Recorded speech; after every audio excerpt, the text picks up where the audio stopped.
Salut l'équipe, c'est Thibaut. J'espère que vous allez bien. Je suis très content de vous retrouver pour cette nouvelle vidéo. Aujourd'hui, j'avais envie de vous parler du Paris FC parce que honnêtement, depuis leur remontée en Ligue 1, les rumeurs qui tournent un peu sur le mercato autour du club, c'est globalement assez intéressant, même un peu assez fou quand même pour un premier en Ligue 1. Moi, ça me fait un peu penser à une simulation de Football Manager quand tu prends le petit club de Ligue 2 pour essayer de le faire gagner la Ligue des Champions et que dès la première saison, en remontée en Ligue 1, tu commences déjà à taper un gros mercato pour jouer directement la Coupe d'Europe.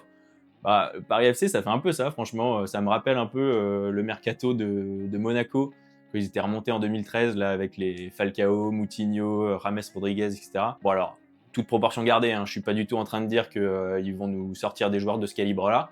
Mais honnêtement, un promu en Ligue 1 qui vise un recrutement pour globalement taper un peu le top 10 du championnat, ça faisait un bon bout de temps que c'était pas arrivé et je trouve que c'est assez intéressant de se pencher là-dessus. Bon, installez-vous confortablement au coin du foot. Aujourd'hui, on fait un peu le point sur le mercato du Paris FC. On essaye de voir un petit peu quels vont être les départs, les arrivées potentielles, en tout cas celles qui sont annoncées en ce moment. Et puis, on va essayer de tirer le bilan un peu sur ce que ça pourrait donner pour la saison prochaine. Allez, c'est parti!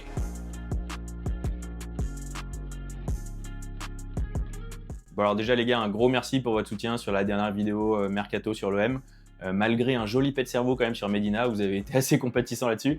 Mais ouais, vraiment merci pour tout ça. Et puis surtout, ceux qui ne sont pas encore abonnés, si vous voulez soutenir la chaîne et que vous kiffez un peu les vidéos coin du foot que je propose, et surtout, n'hésitez pas à vous abonner, ça me soutient énormément. Bon alors déjà, petite mise en contexte pour ceux qui vivaient dans une tanière là ces derniers mois, le Paris FC est monté en Ligue 1. Et oui, donc c'est le deuxième club de Paris qui sera en Ligue 1. C'est une première pour le Paris FC depuis 46 ans, je crois. Donc c'est énorme, ça faisait vraiment très longtemps qu'on n'avait pas vu deux clubs de Paris dans le championnat. Donc ça va être vraiment une nouveauté et c'est un peu excitant. En plus, c'est quand même assez fou parce qu'ils vont jouer au stade de Jean-Bouin, donc qui est littéralement à 5 mètres du Parc des Princes. Donc les derbies, je pense que ça devrait être assez sympa à observer. Je suis assez curieux de voir ça, voir notamment comment vont se comporter les supporters autour du stade, etc. Je pense qu'il peut y avoir pas mal d'animation, ou alors pas mal d'animosité, mais honnêtement, on n'est pas sur un derby qui devrait s'annoncer super chaud comme un classico, etc. Il n'y a pas vraiment de rivalité entre les deux clubs, donc à voir un peu comment ça se déroule, mais je pense que ça pourrait être super sympa. Ouais. Bon, le club, il a été racheté par la famille Arnaud, qui est maintenant propriétaire à 52% du club. Donc voilà, ça change pas mal de choses sur le projet, évidemment. Là, l'objectif, c'est de faire monter le club, de l'installer durablement en Ligue 1, et puis évidemment de jouer les places européennes assez rapidement. Il y a aussi un vrai objectif de formation avec ce club, puisque ils sont sur le bassin parisien en Ile-de-France et il y a énormément de jeunes talents qui sortent. D'ailleurs, le Paris FC a déjà sorti quelques bons joueurs sur les années dernières. Et là, voilà, ce qu'ils annonçaient, c'était évidemment créer un projet cohérent et ambitieux, mais aussi avoir un vrai projet autour de la formation, ce qui est un peu logique aussi, puisque on sait que Red Bull est actionnaire du club, avec Jürgen Klopp, qui est le directeur sportif du groupe Red Bull. Donc là-dessus, la formation, forcément, c'est un truc qu'ils savent faire, recruter des jeunes talents, les faire évoluer et puis les revendre assez cher. Donc voilà, c'est quelque chose qu'on pourrait voir dans les années à venir au Paris FC. Mais en tout cas, on n'est évidemment pas sur un projet à la PSG, c'est-à-dire qu'il ne faut pas s'attendre dès le début à avoir des millions et des millions qui vont être injectés dans le club et un club qui va viser une victoire en Ligue des Champions, etc. Non, là, on est beaucoup plus cohérent et on prend notre temps. Et l'idée, c'est vraiment de gravir les échelons petit à petit et surtout de ne pas sauter d'étape. Vous allez voir que d'ailleurs, c'est un peu ce qu'on peut voir là sur le mercato qui vise. Bon, le club, il a fait une grosse saison en Ligue 2 l'année dernière, évidemment, entraîné par Stéphane Gilly. Leur système, a priori, c'était plutôt du 4-2-3-1 ou du 4-2-2-2 ou alors du 4-4-2, mais la plupart du temps, c'était quand même du 4-2-3-1. Là, c'est à peu près le système sur lequel on devrait partir pour la saison prochaine. Voilà, l'idée, c'est de garder un peu de cohérence. On devrait garder l'entraîneur. On devrait garder aussi, a priori, le système de jeu là-dessus. Et puis, l'objectif, c'est vraiment de conserver des éléments forts de la saison dernière et de les mixer avec des joueurs qui ont déjà une expérience Ligue 1, parce que ça va être super important.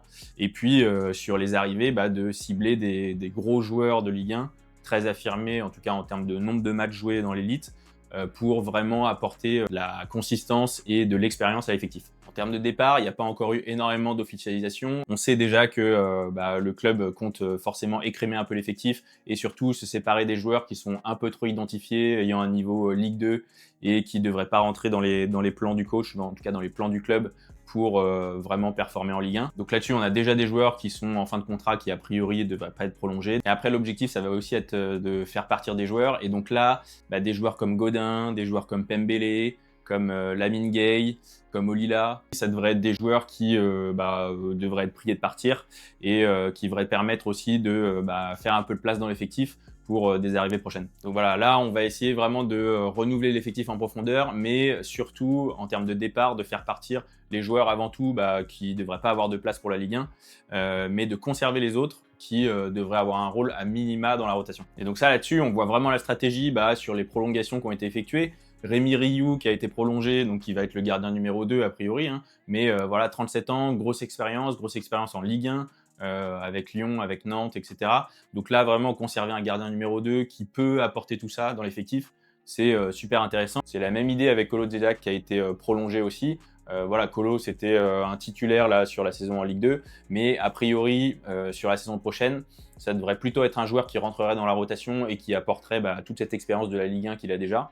Mais ça sera peut-être pas le titulaire dans la défense aux côtés de Mbo. Et puis Julien Lopez aussi qui a été prolongé. Voilà, là c'est un peu la même idée, c'est avoir des joueurs cadres qui restent dans l'effectif, qui apportent une continuité par rapport à la saison précédente et qui peuvent permettre de faire monter le club progressivement, mais de garder un peu toujours ce noyau dur pour pas tout chambouler d'un coup. En termes de poste ciblé, justement, c'est assez clair. Va y avoir la défense centrale à retravailler avec un poste de défenseur gauche qui devrait être ciblé. Il y a les latéraux globalement qui sont à retravailler. Il y a déjà eu des arrivées là-dessus, notamment côté gauche, mais il y a encore le côté droit à travailler. Et puis il va y avoir des nouveaux joueurs qui vont être ciblés pour venir compléter un peu l'effectif au milieu et puis sur les ailes, parce que là vraiment il y a un manquement aujourd'hui. Donc voilà, c'est un peu les objectifs ciblés, c'est assez clair globalement. Et il y a des rumeurs et des joueurs qui sont un peu ciblés à tous les postes en ce moment. Après, bon, là, on va se projeter sur les joueurs qui pourraient potentiellement arriver. Évidemment, c'est pas encore fait. Évidemment, ça sera peut-être pas ces joueurs-là, ça sera peut-être d'autres. Mais je trouve que ça donne déjà une idée claire un peu de ce à quoi pourrait ressembler le Paris FC l'an prochain et les objectifs qu'ils pourraient cibler. Donc, c'est-à-dire, pour moi, ça serait clairement une équipe qui pourrait jouer le top 10. Bon, en termes de recrues qui ont déjà été concrétisées, il y a Moses Simon, lui qui est un peu la recrue phare là pour le moment du mercato, qui je trouve est une super addition pour l'effectif. Belle expérience en Ligue 1. C'est un joueur plutôt dynamiteur, enfin c'est un joueur qui globalement fait partie de ceux qui portaient l'attaque de Nantes la saison dernière et qui est très régulier sur les saisons, qui tourne toujours plus ou moins autour des 10 buts. Donc voilà, pour un ailier, c'est vraiment un atout. Et je pense que pour le Paris FC, c'est vraiment le joueur qu'il fallait. On voit même qu'ils sont ambitieux parce qu'en termes de salaire, il va tourner à peu près autour des 200 000 euros mensuels. C'est énorme pour un promu de Ligue 1. Je ne sais pas si on se rend compte du délire. Mais bon, 200 000 euros mensuels, par exemple, c'est globalement à peu près le max qui était annoncé du côté de l'OL là pour la saison prochaine. Donc vraiment, ouais, c'est des budgets qui sont assez conséquents et c'est assez impressionnant. Et après, il y a 2 nouvelles recrues qui sont déjà arrivées au poste de latéral gauche. Alors déjà, il y a Thibaut Desmet. Bon, Thibaut Desmet, il était déjà en prêt sur les 6 derniers mois au Paris FC de Reims. Il a fait globalement une bonne deuxième partie de saison. Il a vraiment apporté sur la défense du PFC et son prêt se terminait là cet été et finalement il a signé définitivement pour 1,5 million je crois. Donc voilà, sachant que sa valeur est à 2,5 millions, globalement c'était plutôt une bonne affaire. C'est un joueur en plus qui a une expérience Ligue 1 parce qu'il a déjà fait plusieurs saisons en Ligue 1 avant. Donc voilà, en défense c'est vraiment un atout d'avoir ce type de joueur là. Et après pour compléter, parce que je pense que l'objectif à terme ça va être d'installer un autre joueur en la personne de Noah Sangui sur ce poste là. Noah Sangui il a été recruté pour 9 millions de Reims également. Voilà, là il y a un petit filon Reims. Et c'est un jeune joueur de 19 ans qui a priori devrait être un peu l'avenir sur ce poste pour le PFC. Donc là-dessus, sur le poste de latéral gauche, on a 2 nouvelles recrues avec quand même pas mal d'argent dépensé. C'est déjà bon pour la saison. Un peu d'expérience, un peu de jeunesse et de talent sur lequel on va essayer de faire progresser le joueur. Donc voilà, il y a tout ce qu'il faut, je trouve, et c'est assez complet. Après, on en vient aux joueurs ciblés et aux potentielles rumeurs là qui sont très actives en ce moment. Bon, le premier, on va commencer par le plus gros, c'est Benjamin André. Benjamin André, c'est assez énorme si jamais ça se fait. Donc là, ça fait quand même un moment qu'on en parle. Le joueur et le club seraient d'accord. Benjamin André, il pourrait avoir un contrat autour de 225 000 euros par mois. Donc pareil, là, en termes de salaire, c'est assez énorme. Ça fait un beau contrat pour le joueur. Pour le club, c'est énorme parce que tu apportes à l'effectif vraiment un joueur qui a une expérience monstrueuse en Ligue 1 et pas que en Ligue 1, Coupe d'Europe aussi. Voilà, ça a été un peu capitaine de Rennes, de Lille. Voilà, c'est un joueur qui est super expérimenté et l'avoir au milieu de terrain là, du PFC pour la saison prochaine, ça serait un atout énorme. Moi, je pense que c'est un truc qui va se faire. Le joueur est clairement d'accord avec le club. Il y a tout ce qu'il faut. C'est Lille et le PFC qui ont un peu du mal à se mettre d'accord. L'étang veut pas forcément faire partir son joueur tout de suite, ou en tout cas pas forcément si bas en termes de prix. Il freine un peu, mais je pense que finalement, ça devrait se faire parce que voilà, il a tellement apporté à Lille sur ces dernières années, il a tellement un peu fait le taf entre guillemets qu'il n'y a pas de raison que l'étang lui laisse pas un bon de sortie pour reconnaissance un peu des services offerts au club. Donc moi je pense que ça va peut-être un peu durer, mais je pense qu'il devrait arriver au club. Et ça serait vraiment énorme. Déjà, si tu arrives à recruter Moses Simon et Benjamin André pour un promu, t'as beau faire un peu d'autres recrues un peu plus petites, ça serait déjà franchement déjà très réussi. Mais pour autant, il n'y a pas que ça, il y a d'autres rumeurs qui tournent un petit peu sur d'autres postes. Alors déjà au poste de latéral droit, il y a Amari Traoré qui serait ciblé et qui serait plutôt avancé en termes de négociation. Traoré c'est pareil, hein, ça a été un ancien capitaine de Rennes, je crois plus de 200 matchs en Ligue 1. Il était ciblé à un moment même par l'OL avant qu'il parte du côté de l'Espagne.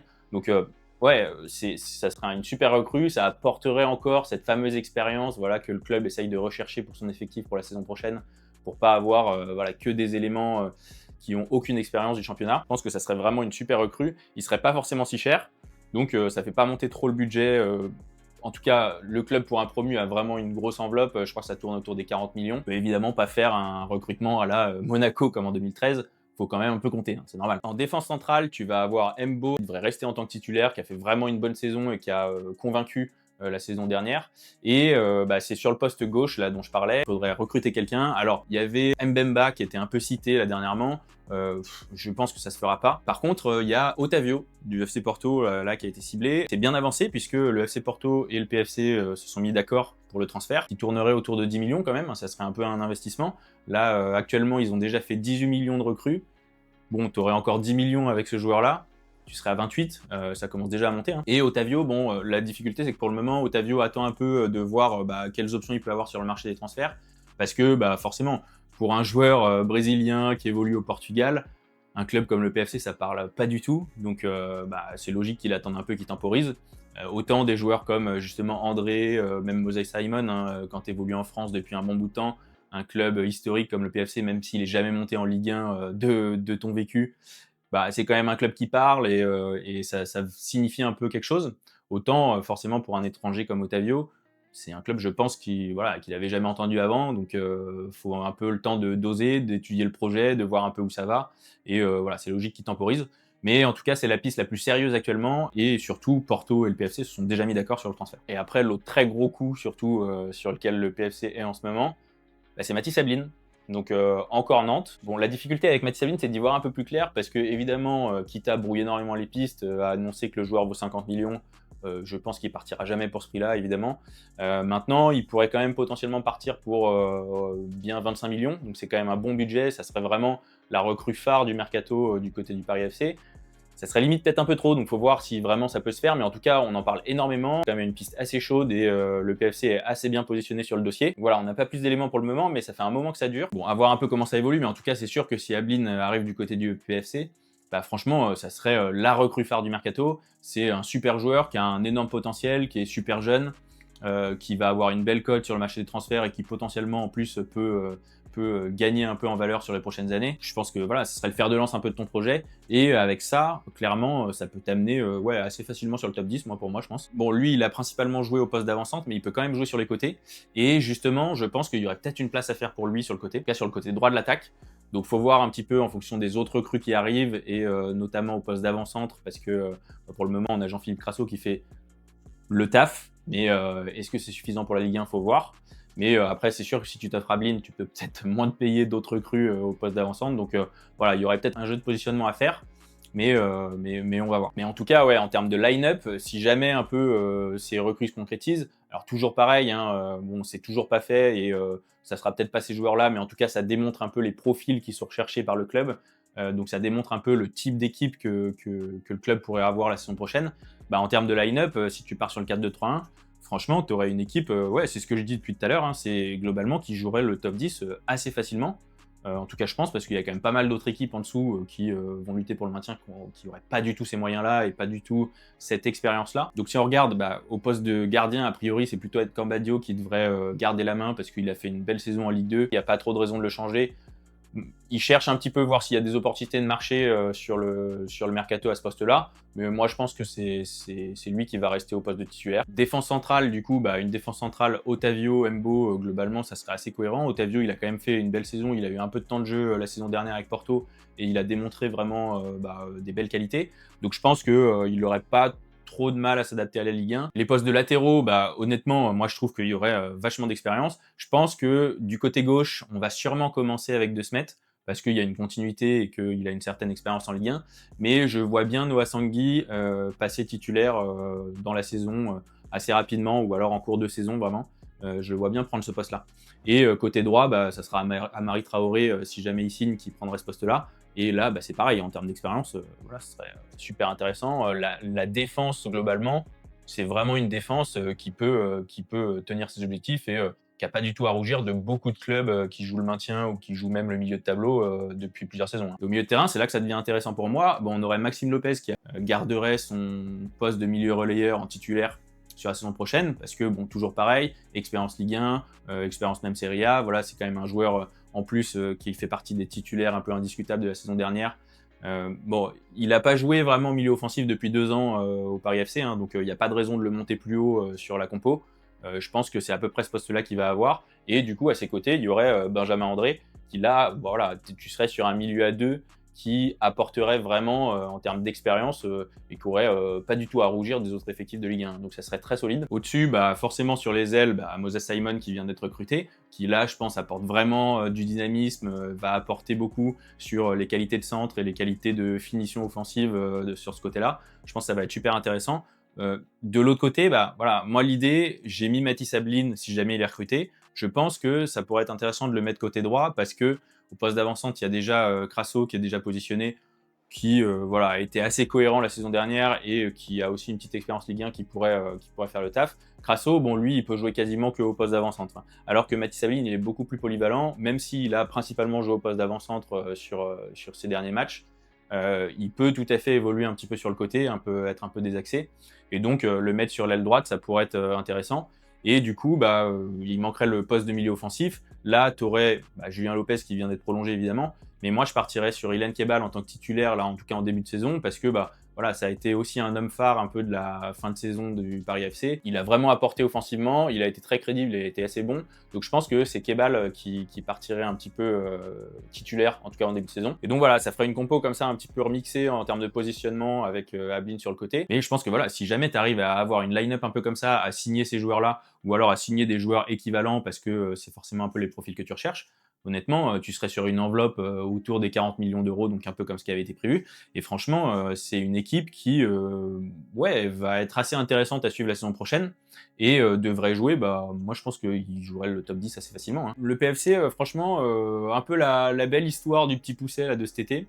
On va voir si ça continue sur la saison, parce que si ça se trouve, ils vont complètement se foirer, hein, c'est possible aussi. Mais je pense que voilà, il y a de l'ambition, ça fait longtemps qu'on n'a pas vu un promu en Ligue 1 qui a autant d'ambition et qui met les moyens pour avoir des vrais objectifs sur la saison prochaine. Il n'y a pas beaucoup de clubs en Ligue 1 cette année, je pense, qui vont mettre autant d'argent sur le marché des transferts. Parce que voilà, on connaît le contexte et on connaît un peu les difficultés à trouver des fonds avec l'absence de droits TV. Donc ouais, franchement, c'est une vraie attraction là sur TT et ça fait un petit vent de fraîcheur et ça va être surtout assez intéressant à suivre. Donc voilà les gars, je suis curieux de savoir un peu ce que vous pensez de la montée du PFC en Ligue 1, de savoir ce que vous pensez potentiellement de la rivalité qu'il pourrait y avoir avec le PSG, même si pour moi, je crois pas trop à une rivalité en tant que telle. Si potentiellement même il pourrait y avoir une rivalité entre le PFC et Marseille, même si c'est pas le classico, mais ça reste Paris, donc voilà. Je suis curieux un peu de voir tout ça. Vous me direz un peu ce que vous en pensez dans les commentaires. Et puis pour le reste, je vous dis à très bientôt pour une nouvelle vidéo Coin du Foot. Et puis portez-vous bien. Allez, ciao!